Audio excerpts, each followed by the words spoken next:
चंद्रशेखर जी जो मैं राजनीति में पढ़ा था, गांधी जी को, आचार्य देव को, लोहिया को, जयप्रकाश जी को, पंत जी को, संपूर्णानंद जी को, तो जब सारा मैं पढ़ा तो हमको लगा कि सबको लोगों को मिला करके वो गुण चंद्रशेखर जी में है और वो एकदम अपने बेटे की तरह से मानते थे। कई लोग थे, गौरव भैया हमारे मित्र थे, उनके जात के थे, लेकिन बेटा वो हमको अपना मानते। सत्य के अलावा कुछ नहीं बोलते थे, चाहे लोकसभा का अनर, चाहे लोकसभा के बाद। उन्होंने कहा अच्छा बोलने वाले हो विधानसभा में तुम आ जाओ हमारे पार्टी में। हमने कहा कि नहीं, हम चंद्रशेखर जी जीवित रहेंगे, उनको छोड़ेंगे नहीं, क्योंकि जब वो टिकट नहीं देते तो आप हमको बुलाते कैसे, हम एमएलए होते ही नहीं।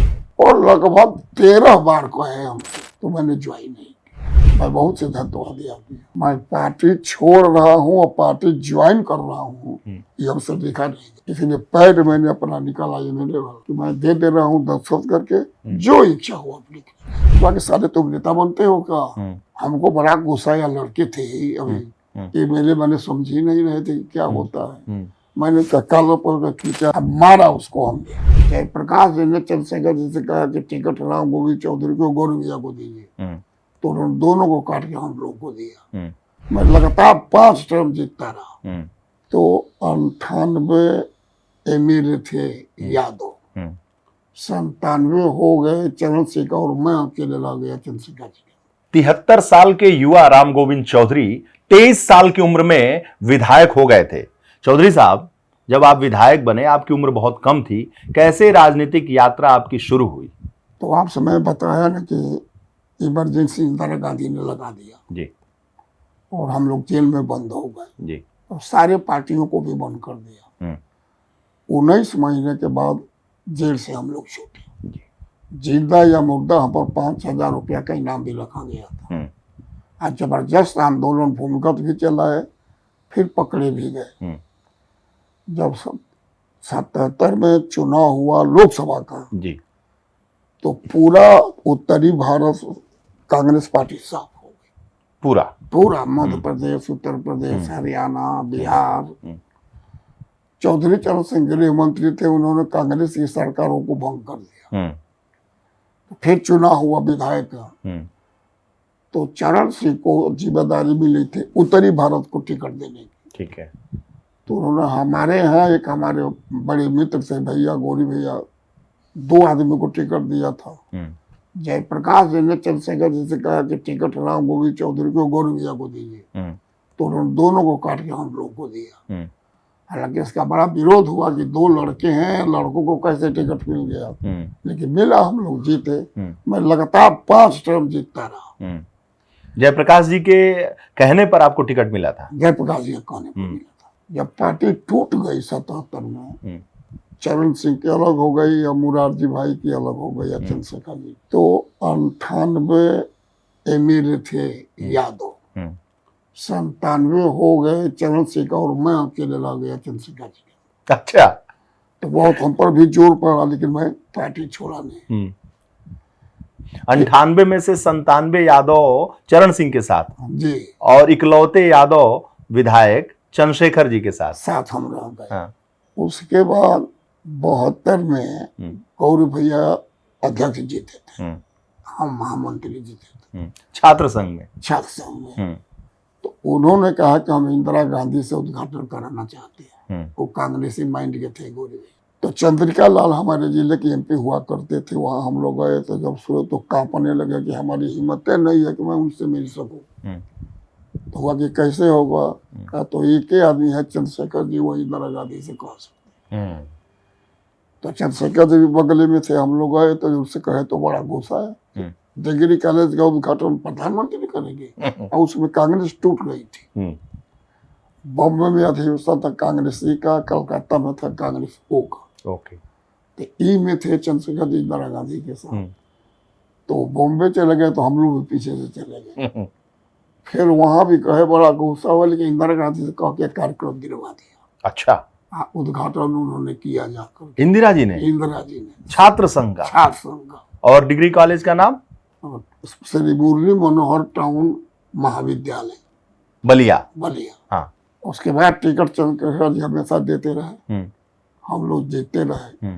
77 में एक घटना हुई, चूंकि गोरखपुर हम लोग पढ़े थे, तो गोरखपुर से मैं आ रहा था लखनऊ, सेशन चल रहा था, तो मैं रिक्शे पे बैठ के, लेट ट्रेन थी, तो हुआ कि गोल घर में चला जाए, छात्र नेता होंगे वहां बैठा जाएगा। चाचा क्या कि रिक्शा वाले को पुलिस वाले ने बड़ी मारा। मैंने उससे पूछा कि क्यों मार रहे हो, तो कहा कि साले तुम नेता बनते हो क्या? तो हमको बड़ा गुस्सा आया, लड़के थे अभी, ये मेले मैंने समझ ही नहीं रहे थे क्या होता है। मैंने काला पर खींचा, रिक्शे को बैठ गया। आप एमएलए हो गए थे? एमएलए हो गए थे। हाँ। अब मारा उसको हमने। हाँ। तब तक छात्र नेता देख लिए, वो भी दौड़े। हाँ। वो भी मारे। अब उसको लेते हम लोग चले गए कोतवाली, और कोतवाल के यहाँ कहे कि इसको बंद करिए। रेवती रमन जी भी उसमें राज्य मंत्री हुए थे, विद्युत को थे गोरखपुर में। फिर एसएसपी से हम लोग मिले, फिर रेवती रमन से मिले। यहाँ विधानसभा में आए तो बड़े नेताओं से पूछा, वो हम समझते थे कि ये मेले में बहुत बड़ी चीज होती है। तो वो सब कह के छोड़ो यार, ये आई बात गई। लेकिन हमको हम करना था, क्योंकि मैं छात्र नेता था। तो मैं लगातार 11 दिन लाइब्रेरी में बैठा। सन 52 से लेकर जितना भी अधिकार रहे थे सबको पढ़ा और अपने से बनाया, पेश कर दिया। बनारसी दास जी विधानसभा अध्यक्ष थे, तो उन्होंने कहा कि हम इसको समिति में, हमने कहा पहले हमको आप सुनिए। तो नहीं, पहले समझ अकबक हुआ, फिर हमको सुना उन्होंने। फिर उसमें नौजवान लड़के बहुत एमएलए होके आए, सब मेरे पक्ष में खड़े हो, विधानसभा स्थगित हो गए। दूसरे दिन भी नहीं चली। तीसरे दिन रामलीला यादव मुख्यमंत्री थे, तो उन्होंने घोषणा किया कि एसपी को हटा दिया गया, कोतवाल को सस्पेंड कर दिया गया, और सिपाही को रिस्ट्रिकेट कर दिया। तब चलने लगी। मुलायम सिंह सहकारिता मंत्री थे, तो बड़े गौर से हम बोल रहे थे तो देख रहे थे। तो अपने चैम्बर में गए तो हमको एक आदमी से बुलवाए और कहा कि भाई कहाँ के हो, तुम तो बड़े बहादुर आदमी लगते हैं, तुमने अपनी सरकार की परवाह किए बिना अपनी बात मनवा ली, तुम हमसे मिलकर रहना, कोई काम हो किसी विभाग का तो हमसे बताना। तब से हमारा उनका संबंध हो गया। हमेशा 2 दिन 4 दिन में बुलवा लेते थे, चाय पिलाते थे, बैठाते थे। अब इतना संबंध प्रगाढ़ हो गया कि हम थे समाजवादी जनता पार्टी में, लेकिन इनके कार्यक्रम और सम्मेलन में बुलाते थे, हम जाते थे। अच्छा, सपा के? सपा के। तो अभी सपा जब बनी अलग, अभी पहले उसके कह रहे हैं, जब सपा अलग बने तो उन्होंने हमसे कहा कि तुम भी हमारे साथ चले आओ, जो राजनीति तुमको लूट देते हैं वो नहीं मिलेगा, अब तुमको ब्राह्मण ठाकुर लूट नहीं देंगे। सही, अब 85 पर की लड़ाई होने जा रही है, काशीराम से उनका हो गया था समझौता। तो हमने कहा नहीं, हम चंद्रशेखर जी को नहीं छोड़ेंगे। तो उन्होंने कहा कि सोच लो, मैंने कहा पूरा सोच लिया। तो फिर उन्होंने कहा कि भाई ठीक है, लेकिन हमारा आपका जो संबंध अब तक रहा है वो आगे बरकरार रहा है। हमने कहा कि मैं जब तक जीऊंगा बरकरार रहेगा। फिर बीच में चुनाव में हार गया। फिर उन्होंने कहा अच्छा बोलने वाले हो विधानसभा में, तुम आ जाओ हमारे पार्टी में। हमने कहा कि नहीं, हम चंद्रशेखर जी जब तक जीवित रहेंगे उनको छोड़ेंगे नहीं, क्योंकि जब वो टिकट नहीं देते तो आप हमको बुलाते कैसे, हम एमएलए होते ही नहीं। वो भी मान जाता है ठीक है, सिद्धांत की बात थी। हाँ, और लगभग 13 बार कहे हमसे, तो मैंने ज्वाइन नहीं की। 5 बार लगातार चिड़ीगढ़ से मेले हुआ, 2 बार वहां से हार गया। तो जब दूसरी बार हारा तो उन्होंने कहा कि अब तो तुम्हारा दिमाग ठीक हो जाना चाहिए। हमने कहा कि 5 तरह मेले एक साधारण परिवार से होके आए हो, अब क्या हमको चाहिए। फिर वो अध्यक्ष जी बीमार पड़ गए, चंद्रशेखर। तो हम लोग गए थे देखने, तो उनका ऑपरेशन होना था, ऑपरेशन टल गया। तो हमारे क्षेत्र में बाढ़ आई थी, मैं आ रहा था, नीचे आया तो एक आदमी दौड़ के आया अभी पे फोन में कि नेताजी बात करेंगे चंद्रशेखर। मैं ऊपर गया तो कहे घर जा रहे हो, कमल जी? अच्छा रुक जाओ, हमसे मिल के जाना। तो मैं रुक गया। दूसरे दिन गया तो उन्होंने कहा कल मैं रिलीव होके आऊँगा डेरे पर, वहाँ बात करूँ। तो यहाँ आए तो सबको हटा दिया, फिर हमसे बात की कि भाई मुलायम सिंह और अमर सिंह 2 घंटा हमारे यहाँ बैठे रहे और कहे कि भाई 1990 में आके कहने से उनको कैबिनेट मंत्री हम लोग बनाए थे और हमारी सरकार बनने जा रही है, अगर उनको मंत्री न बनाऊं तो खुद हमको ठीक नहीं लगेगा। वो पार्टी छोड़ने के लिए तैयार नहीं। आज जब वो अकेले हैं सचपा से मेरे, तो कल्याण सिंह जी से गठबंधन था, तो वो लोग 75% मांग रहे हैं। इसलिए राम गोविंद से कह दीजिए कि पार्टी ज्वाइन कर दिया। आप साजपा से लड़ाएंगे तो हम समर्थन करेंगे, हम सपा से लड़ाएंगे तो आप समर्थन करेंगे। तो अध्यक्ष जी ने बहुत हमसे कहा, मैं ना कहता रहा, लेकिन इतना गुस्सा हो गया अध्यक्ष जी, हमको ज्वाइन करना पड़ा। समाजवादी पार्टी मुलायम सिंह ने एक बैठक हुई थी, चंद्रशेखर जी ने कहा था, वो हमेशा जाते थे 11 अक्टूबर के जयप्रकाश में जन्मदिन, कि भाई अब तुम बीमार है तुम जाना। उसके लिए उन्होंने मीटिंग बुलाया, सब एमएलए कैसे होगा, किस तरह से होगा। जब मीटिंग खत्म हो गई तो सब लोग जा लगे, तो फिर बुलाया, सुनिए। तो कहा कि भाई चौधरी साहब, आप हमेशा कहते थे कि हम चंद्रशेखर जी को कैसे छोड़े।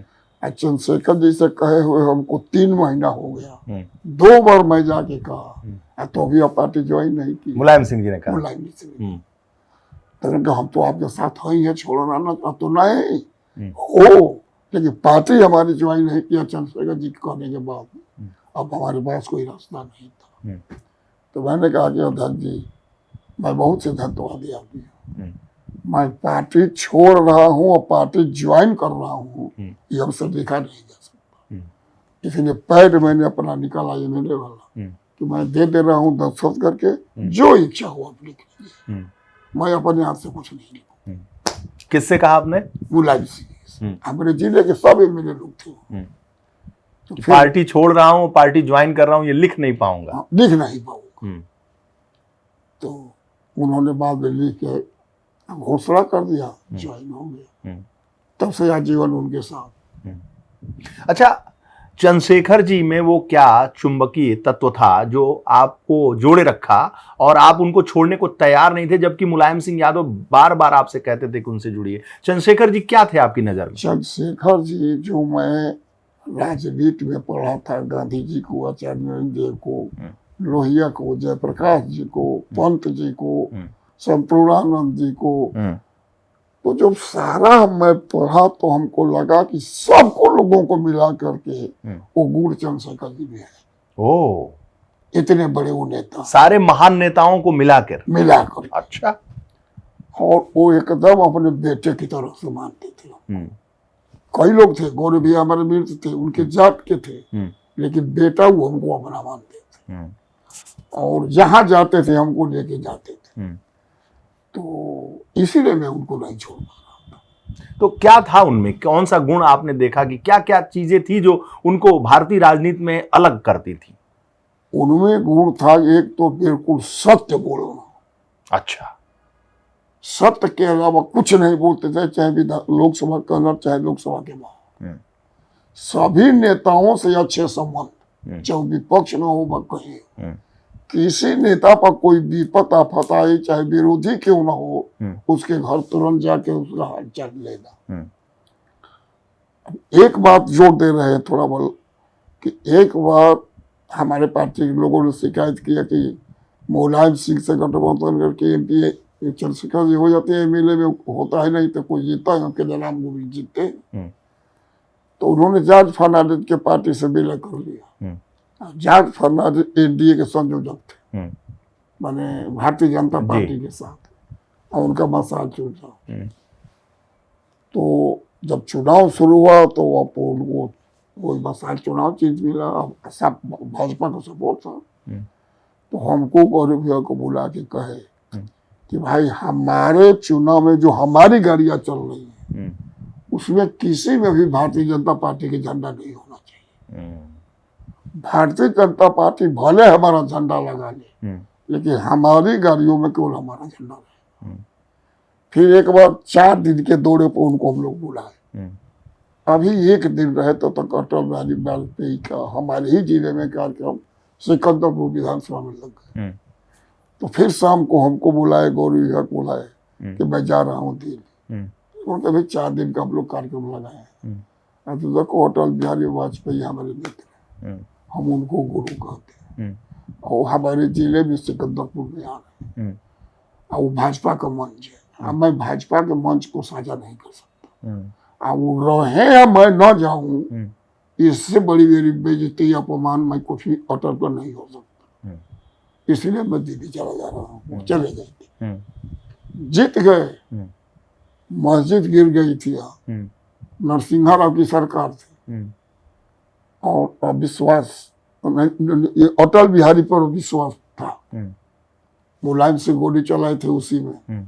अटल जी ने कहा कि बहुत चल रही थी सरकार, इन्होंने कहा कि भाई जब आपका बहुमत नहीं था अटल जी, तो किसके कहने से आपने सरकार बनाया? और अटल जी आप वो अटल नहीं है जो पहले थे। आप अटलता से हट के अटल नहीं रह गए। अब आप सांप्रदायिक शक्तियों के जोड़ में आ गए हैं, उनके पंकज में पकड़ा गए हैं। और आप हमारा विचार जानते हैं कि मैं सांप्रदायिक शक्तियों को बर्दाश्त नहीं कर सकता। आपके समर्थन से मैं जीता भी हूँ, मेरी मजबूरी है, विचार है, मैं आपको वोट नहीं दे सकता। और उसी वोट से सरकार गिर गई अटल बिहारी वाजपेयी। ऐसे सब चंद्रशेखर जी थे। और हमको लगता है आज की डेट में कि गांधी, लोहिया, जयप्रकाश के बाद अगर कोई देश का नेता है तो चंद्रशेखर जी है, और उसके बाद मुलायम सिंह।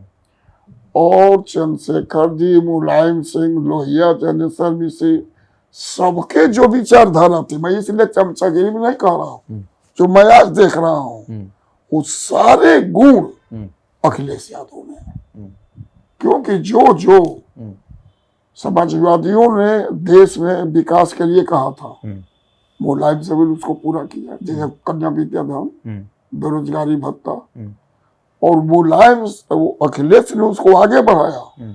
फ्री सिंचाई, फ्री पढ़ाई, फ्री दवाई, लड़कों को लैपटॉप, लड़कियों को 20 लाख रुपया, और वह विकास में जो उन्होंने किया उतना आज तक 5 साल में इतने दिन के राजनीतिक प्रदेश के सड़क पुल के विकास में मैं किसी सरकार में नहीं। अच्छा, चंद्रशेखर जी पे एक आरोप लगता था कि उन्होंने बलिया का विकास नहीं किया, तो वो कैसे था कि प्रधानमंत्री रहे उसके बाद भी वहां विकास नहीं हुआ? ये ठीक प्रश्न आपने पूछा। हाँ। बलिया में भी लोगों ने कहा, हम गौरव भैया भी कहे दिल्ली में जाके उनसे, उन्होंने कहा कि मैं बलिया का प्रधानमंत्री नहीं, मैं देश का प्रधानमंत्री। जो देश का विकास होगा वही बलिया का होगा।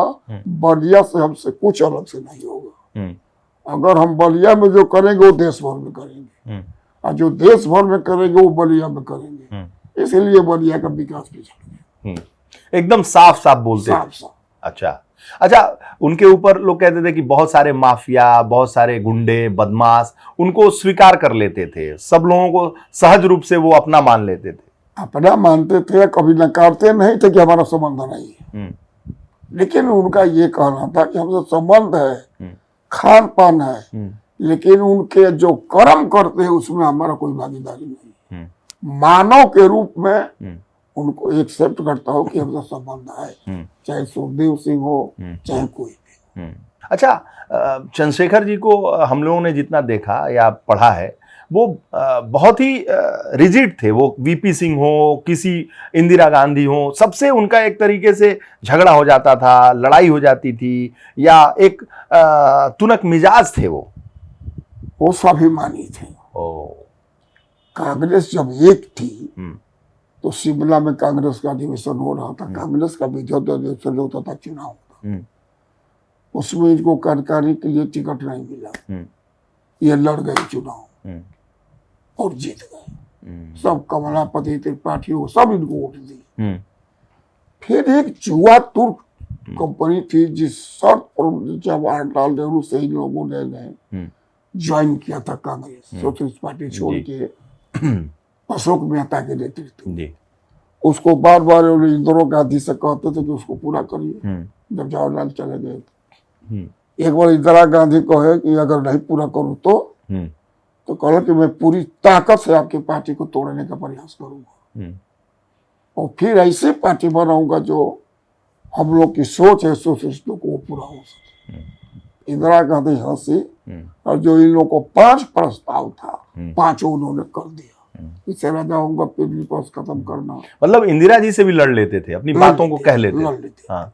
मुरारजी भाई प्रधानमंत्री हुए तो इनको मंत्रिमंडल का एक प्रस्ताव भेजा, उनके घर भी गए, जयप्रकाश जी भी गए, तो उन्होंने एक बार राज्यसभा में मुरारजी भाई के लड़के कांति देसाई थे, उन पर भ्रष्टाचार का आरोप था, इन्होंने जबरदस्त राज्यसभा में उठाया था।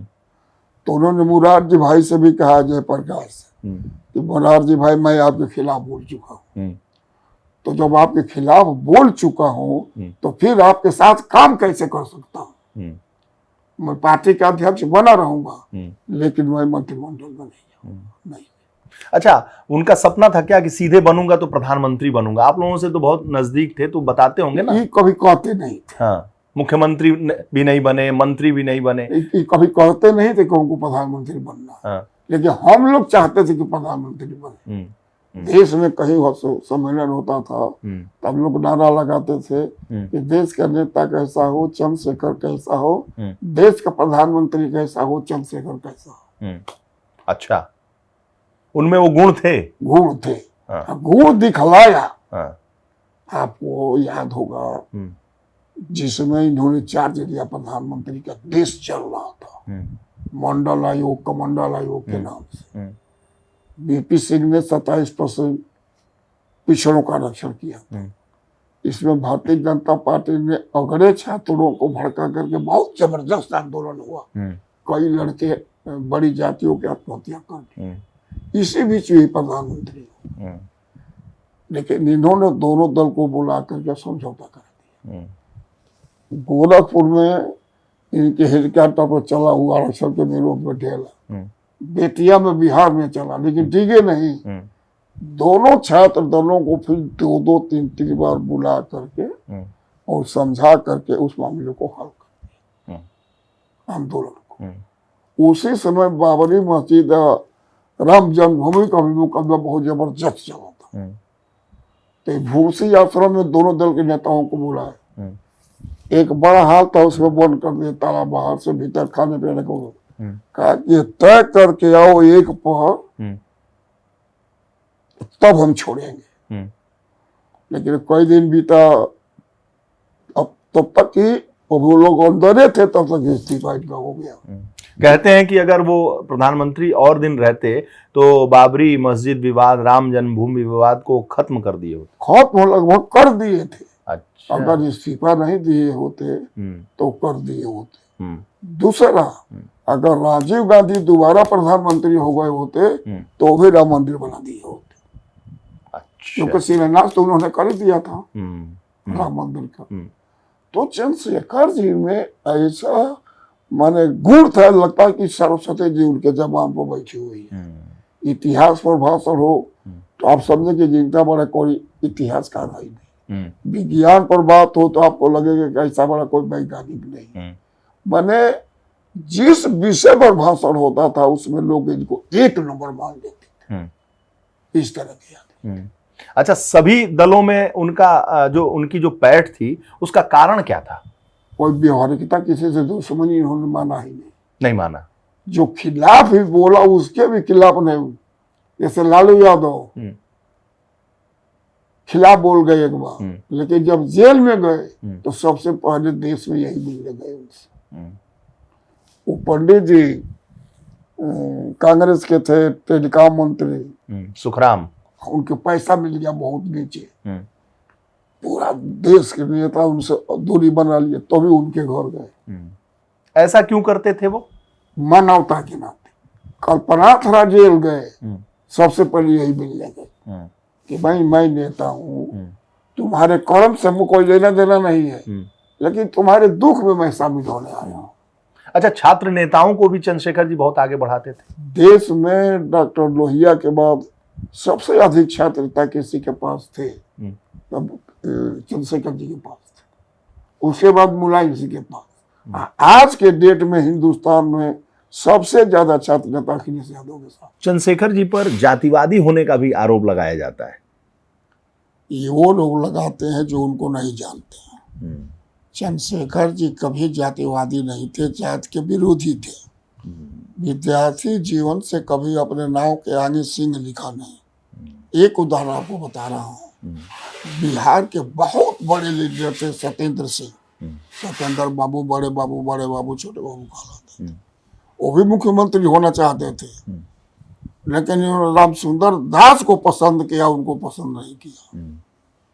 वो भी ठाकुर थे? नहीं, राम सुंदर दास हरिजन थे और सत्येंद्र सिंह ठाकुर के एक तरफा नेता बिहार के थे। और जैसे हम ही को ठाकुर को काट के टिकट दिया। एक बार हमको बाद में पता चला, एक बहुत उनका नजदीकी आदमी बताया कि जहाँ से हम लड़ना, हमको टिकट दिए लड़ने के लिए, वहां से उनका खास नाती बने बड़े भाई का लड़के का लड़का वहां से टिकट मांग रहा था। देश के सब उनके मित्रों से पैरवी कराए थे, लेकिन वो दिए हमको। अब बाद में हमको चुनाव के बाद पता चला अपने नाती को भी टिकट नहीं दिया, हम ही को दिया। तो चंद्रशेखर जी हमेशा जातिवाद के खिलाफ थे, मानवता के मानने वाले थे। सभी जाति वर्ग धर्म के गरीबों के उत्थान की बात करते थे। चाहे लोकसभा का भाषण सुन लीजिए और लोकसभा का भाषण। अच्छा, जब मुलायम सिंह जी और काशीराम जी इकट्ठा हुए तो आपने कुछ सुझाव दिया था उनको? अब तो इतने बड़े नेता है, मैं उनको सुझाव क्या कहा था आपने कि नहीं, उनको हम लोग देवता रूप मानते, हम लोग कोई सुझाव नहीं। सुझाव वही कहे तो कानपुर देने वाला। हाँ, कानपुर जी। कानपुर में उनसे कहा कि सब जातियों को इकट्ठा कर रहे हैं। हाँ, सारे दूसरे नेता। हाँ, दूसरे नेता तो था कि आप हर जिले में दौरा करिए, रात को सर्किट हाउस में रुकिए, हम लोग उस जिले के मुख्य ठाकुर नेताओं को बुला के आपसे भेंट कराते हैं। केवल आप कह दीजिए कि भाई आप लोग जब सब अपने जात को देख रहे हैं तो तुम भी उनको देखो। तो बोल के हम ऊपर चाटा चला दिए, कहेंगे ऐसा कभी जीवन में सोचना मत।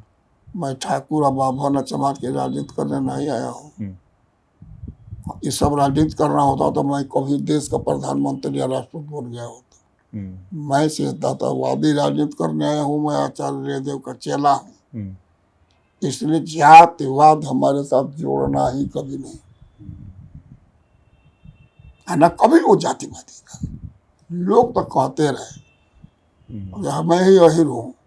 लड़ते थे चंद्रशेखर जी एक जगन्नाथ चौधरी आपस में, तो हम लोग चंद्रशेखर जी के साथ वोट मांगते थे। तो भाई पार्टी में है तो मांगेंगे खूब जी जान से, लेकिन जो हमारे दल में जो हमारे विरोधी थे वही कहते थे कि दिन में चंद्रशेखर का मांगते हैं, रात में जगन्नाथ चौधरी का मांगते हैं। तो विरोधी तो सब जातिवाद लगाएंगे ही लगाएंगे, लेकिन चंद्रशेखर जी, जयप्रकाश जी, डॉक्टर लोहिया, आचार्य नरेंद्र देव, ये कोई अपने आप के लागे को भी पदवी नहीं दिया। आचार्य नरेंद्र देव खत्री थे, आचार्य नरेंद्र देव बस। डॉक्टर लोहिया बढ़िया थे, तो लोहिया में चूंकि लोहे का व्यापार उनका होता था तो हम आप लोहिया लोहिया कहने लगे। राज नारायण भी कभी पद नहीं लिखा, जाति नहीं लिखी, नहीं लिखा। मधुदौते भी नहीं लिखा, जार साहब भी नहीं लिखा, सुरेंद्र मोहन ने भी नहीं लिखा। सोशलिस्ट और कम्युनिस्ट कभी जाति नहीं लिखते थे।